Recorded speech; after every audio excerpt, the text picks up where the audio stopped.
Praise the lord. యేసు రక్తమే జయము. మన రక్షకుడు మన విమోచకుడైన యేసుక్రీస్తు అతి పరిశుద్ధ నామములో అందరికీ వందనాలు. చిన్న ప్రార్థన ద్వారా ఈ రాత్రికాల వాక్యదానం చేసుకుందాము.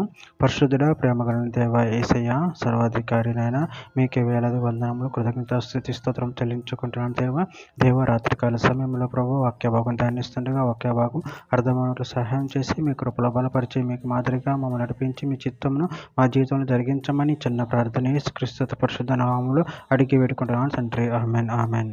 సామెతల గ్రంథము 8వ అధ్యాయము 6వ వచనము. నేను శ్రేష్టమైన సంగతులను చెప్పేదను, వినుడి, నా పెదవులు యథార్థమైన మాటలు పలుకును. ఆమెన్. దేవుడి వాక్య భాగం జీవించును కాక. ప్రభునందు ప్రియులారా, ఇక్కడ వాక్య భావంలో గమనించినట్లయితే, నేను శ్రేష్టమైన సంగతులను చెప్పేదను, వినుడి, నా పెదవులు యథార్థమైన మాటలు పలుకును. అదేవిధంగా వాక్య భాగంలో గమనించినట్లయితే సామెతల గ్రంథం 2వ అధ్యాయం 6-7 వచనాలు, యెహోవాయే జ్ఞానం ఇచ్చేవాడు, తెలివి వివేచన ఆయన నోటి నుండి వచ్చును. ఆయన యథార్థవంతులను వర్ధిల్ల చేయును, యుక్త మార్గం తప్పక నడుచుకున్న వారికి ఆయన కేడముగా ఉన్నాడు.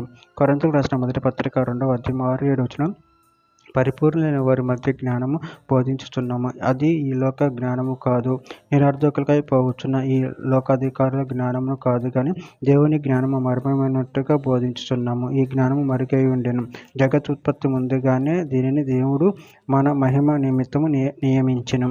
యెషయా గ్రంథం 45వ అధ్యాయం 19వ వచనం, అంధకార దేశంలో నేను మరుగైన చోటున నేను మాట్లాడలేదు, మాయ స్వరూపమైనట్టు నన్ను ఎదుకుడని యాకోబు సంతానంతో నేను చెప్పలేదు. నేను న్యాయమైన సంగతులు చెప్పువాడును, యథార్థమైన సంగతులు తెలియజేయవాడును అగు యెహోవాను నేనే. సామెతల గ్రంథం 23వ అధ్యాయం 16వ వచనం, నీ పెదవులు యథార్థమైన మాటలు పలుకును, విని నా అంతరింద్రియంలో ఆనందించును.